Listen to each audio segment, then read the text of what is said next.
Welcome to episode 4 of Once Upon a Time in Addiction, which is a Once Upon a Time in a Podcast series. I'm Mike and I'm an addict, and I'm your host. You're very welcome. Hope you're having a good day out there. Hope today has been kind to you, and I hope you're being kind to yourself. I wanted to look at statistics a little bit because I've been doing a lot of talking about me recently in these episodes and telling you my story. My story's a big one, and there's a lot of little side quests, let's call them, in my timeline as an addict.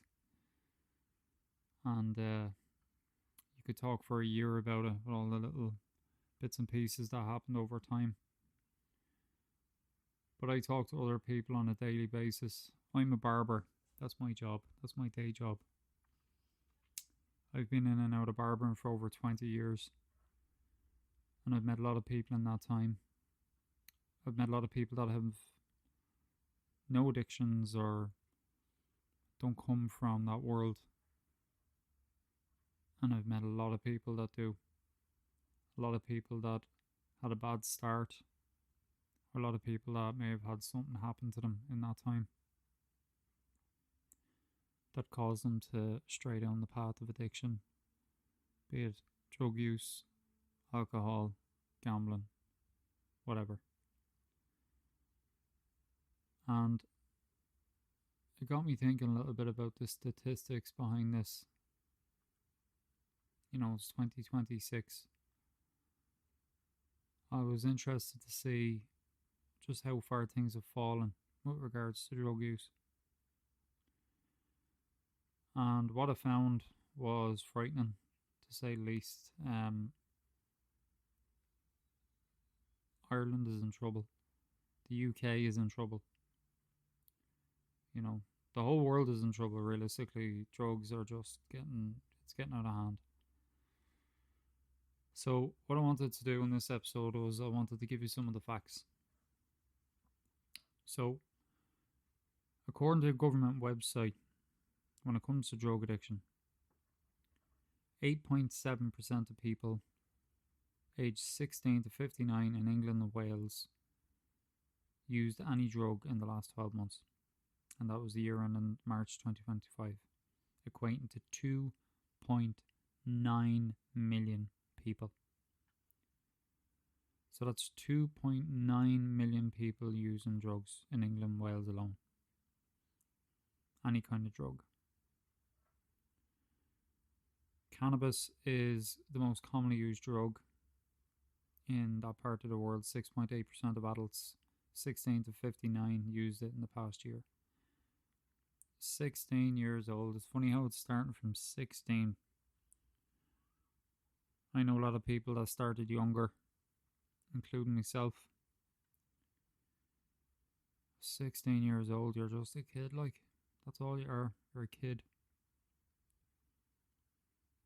You think you can take on the world. You think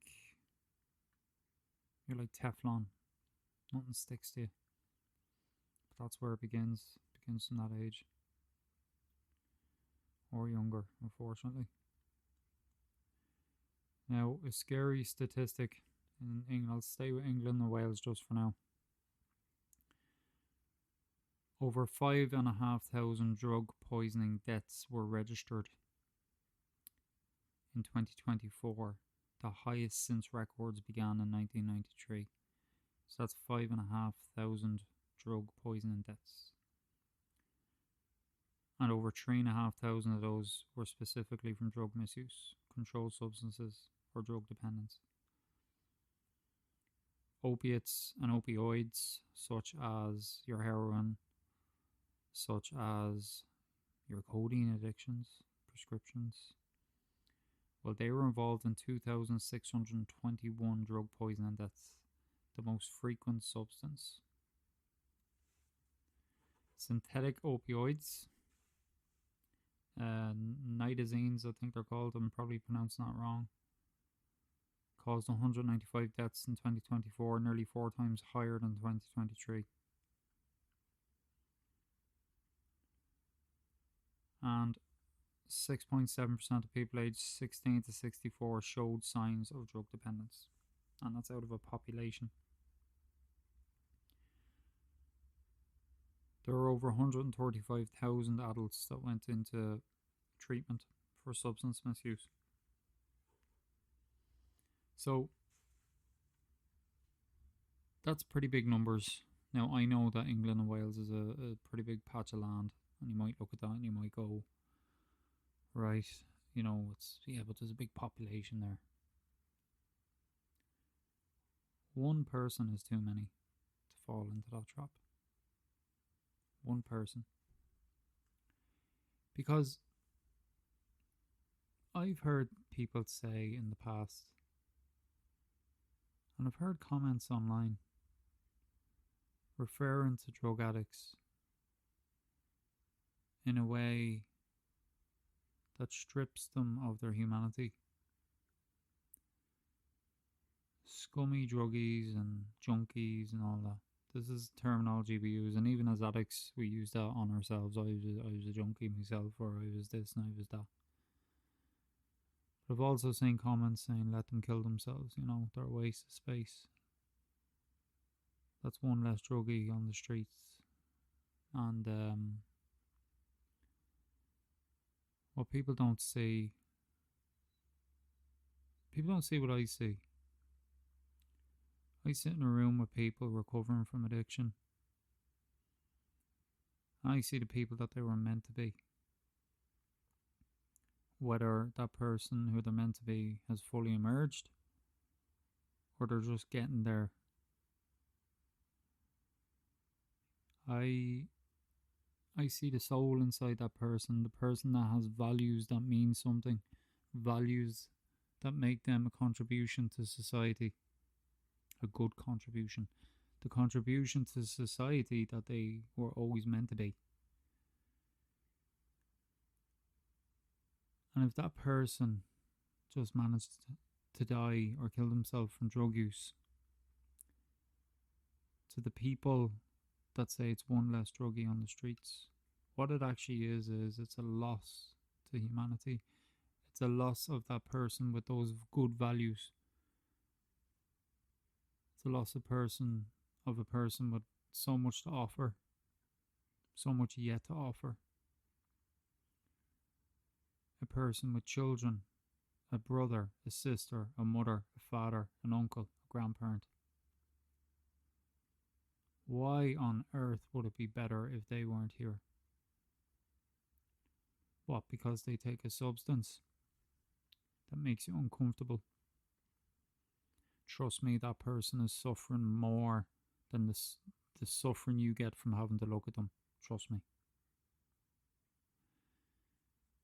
And that's what these people become. They become statistics like the ones that I'm reading right now.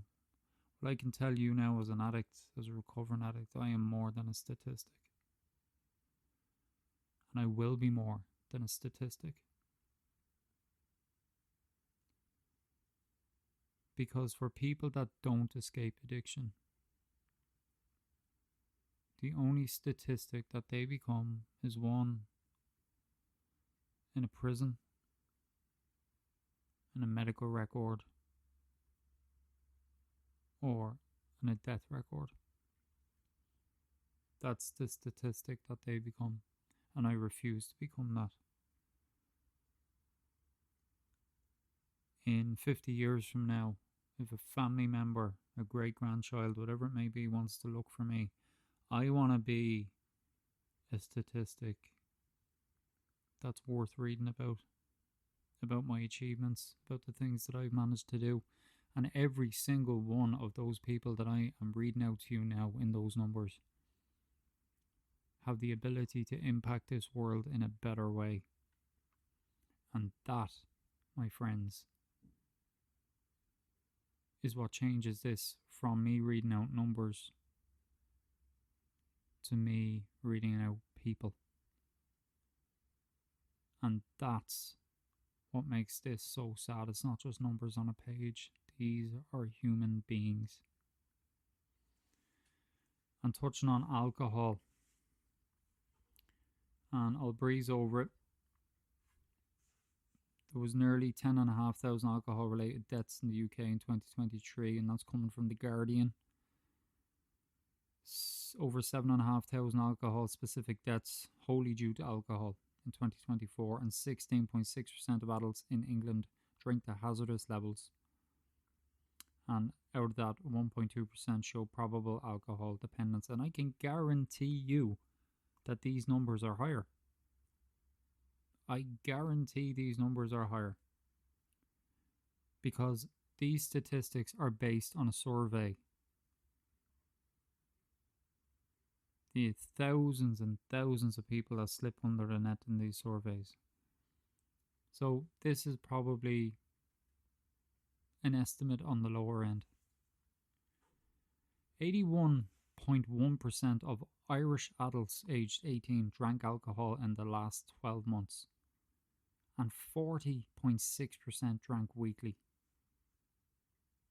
81.1% of Irish adults over 18 drank alcohol in the last year, and 40.6% drank weekly.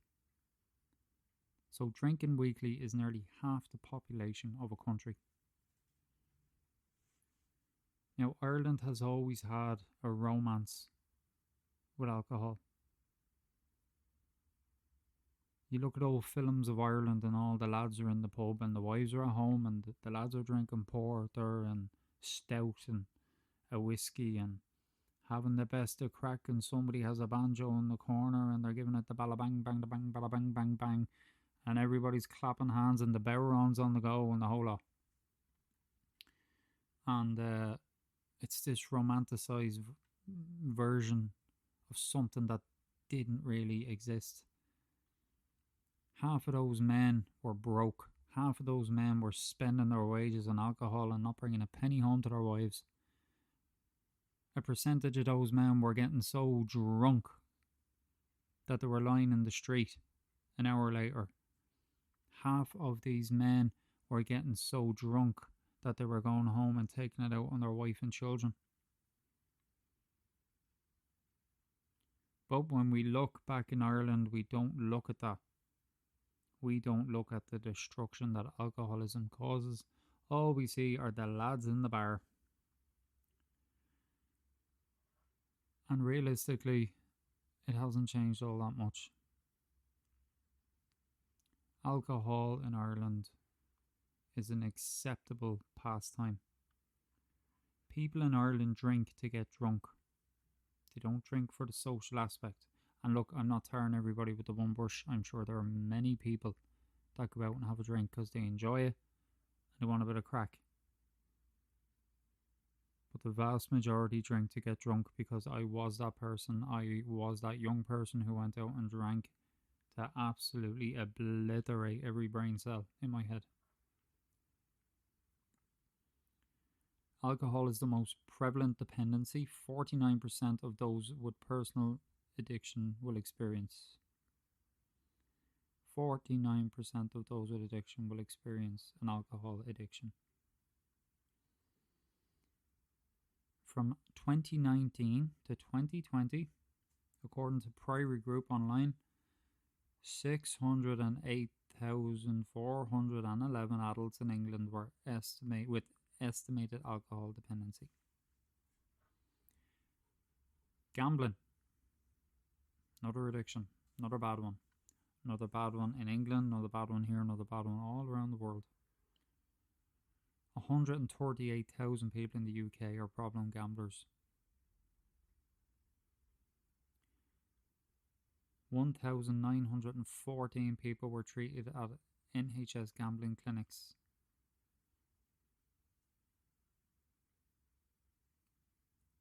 Think about that.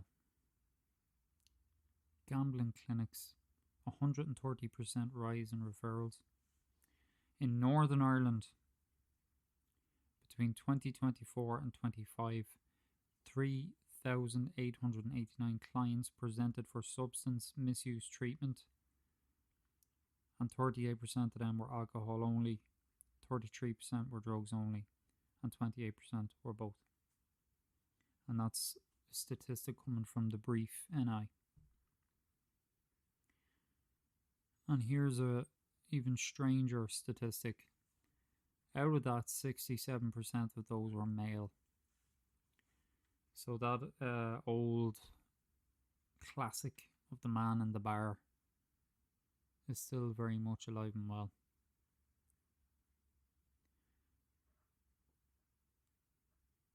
So the most reported drugs for treatment was cannabis and cocaine. Cannabis was 49 odd percent and cocaine 48%.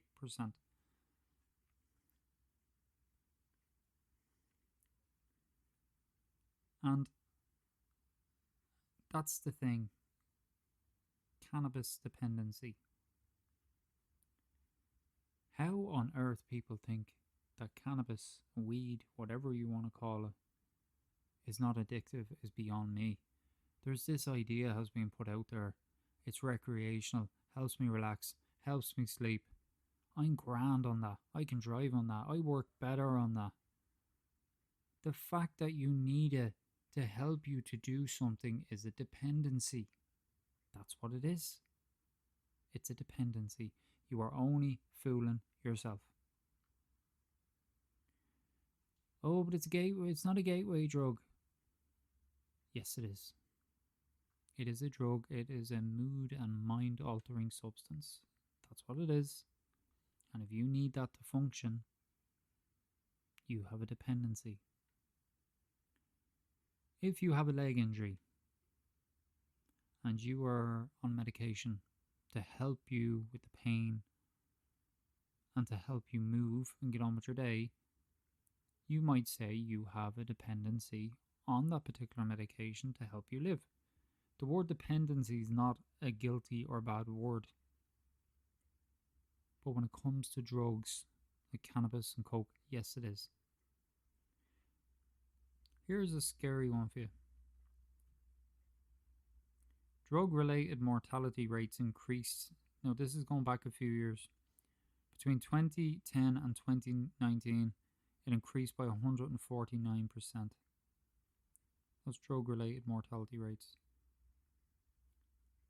And in 2018,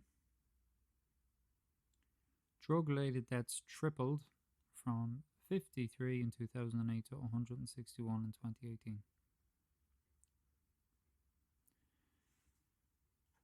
These are all frightening statistics. And they're going to get worse. They're only going to get worse. I want to talk as well a little bit about Ireland. That's where I am. I'm an Irish man living in Ireland.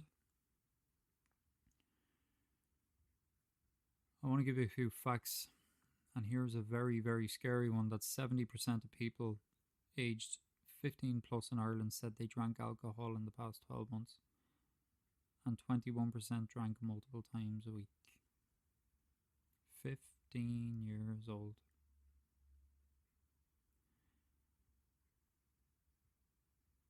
Like, at 15 years old, you should still be drinking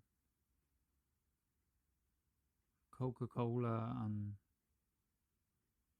hanging around in your mate's house playing the PlayStation. You shouldn't be out drinking. And look, I drank at 15. There's no point in me sitting here pretending I'm a saint. I was not. I was drinking at 15. But it shouldn't be that way. That's my point. The most common drugs in Ireland in the last year were cannabis 5.9%, cocaine 1.9%, and ecstasy 0.8%. Now,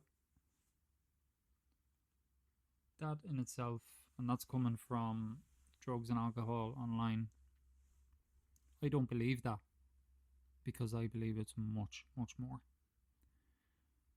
The amount of people using cocaine in this town I'm in alone.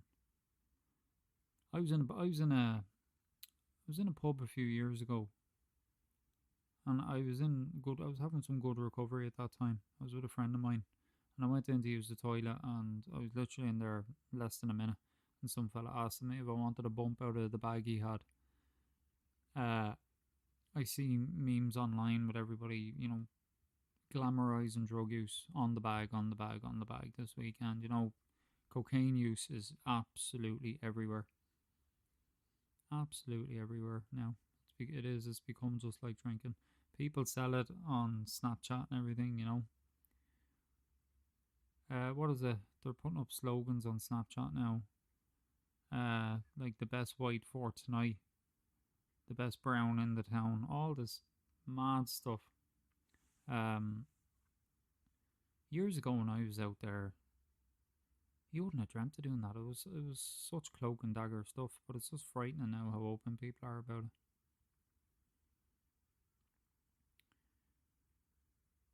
So, according to the government website, 13,295 cases were treated for problem drug use in Ireland in 2024.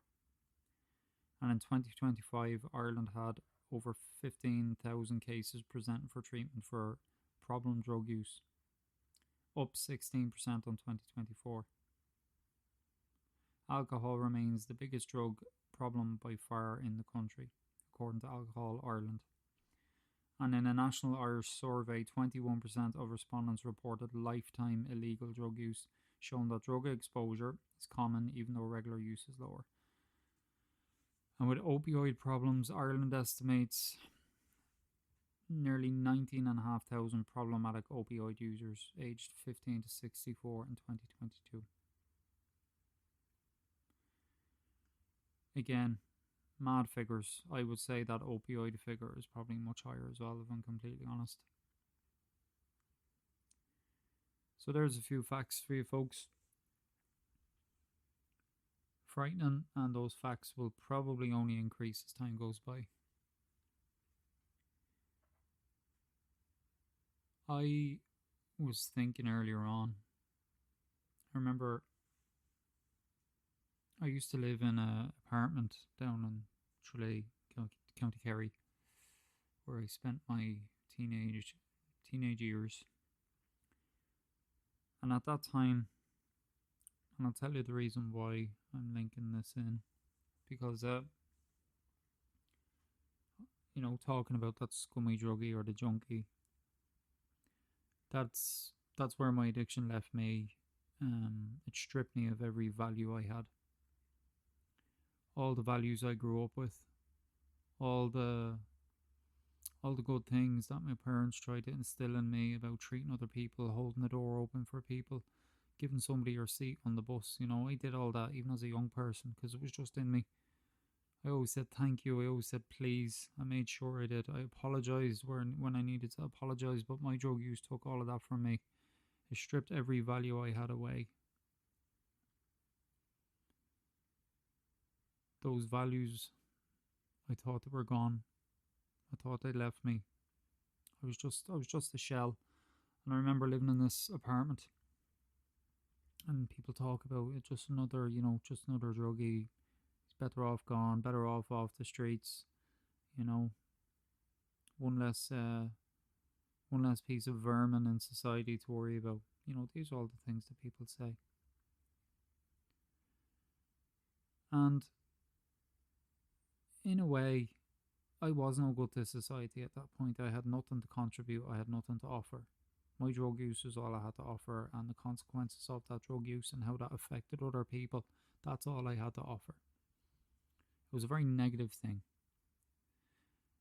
Anyhow, I was in this apartment and I was living in squalor.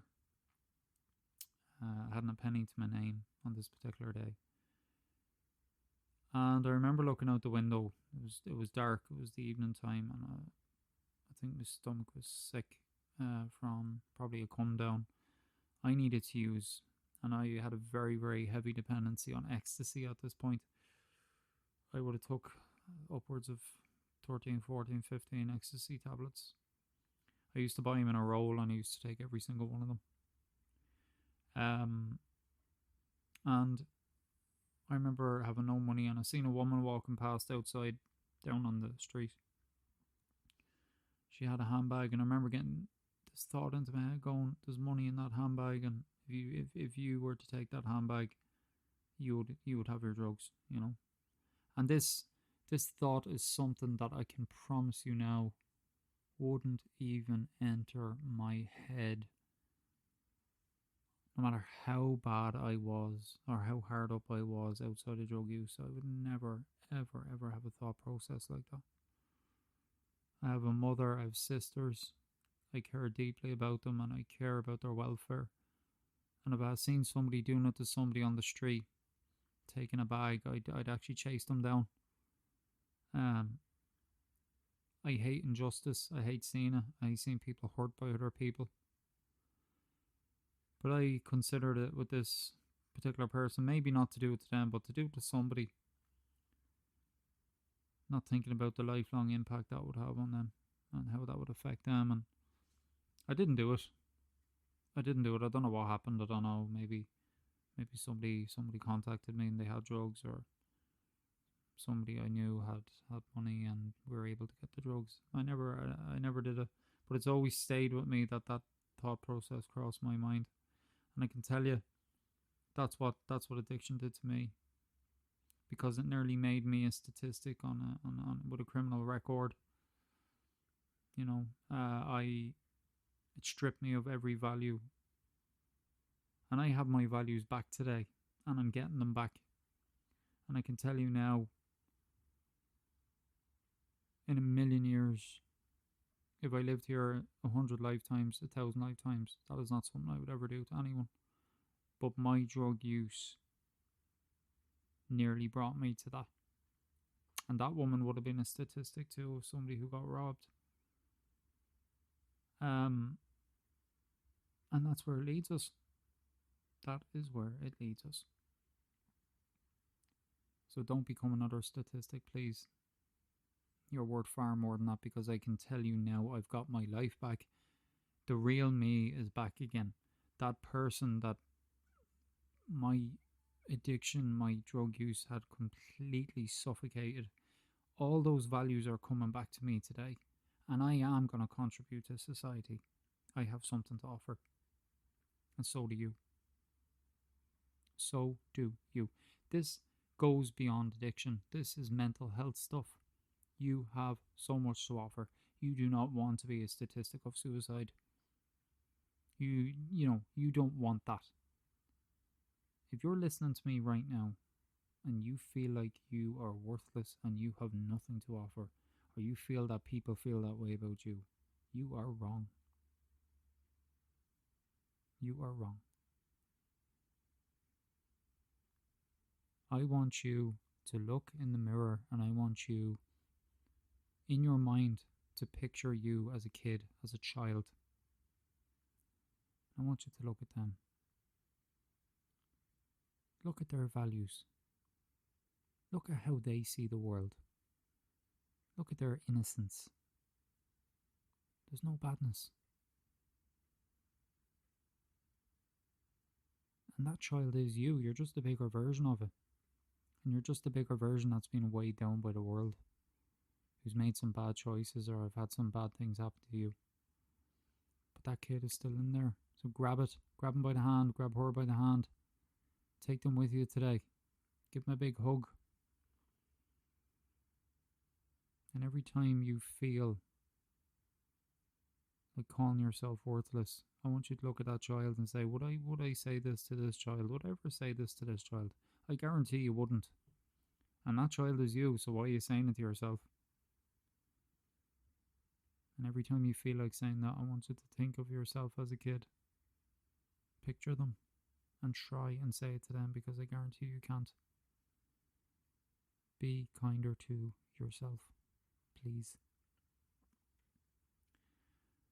It was a heavy subject today, folks, and I'm going to leave it there. But I did want to give you some facts. I don't just want to be sitting here rambling on in each episode.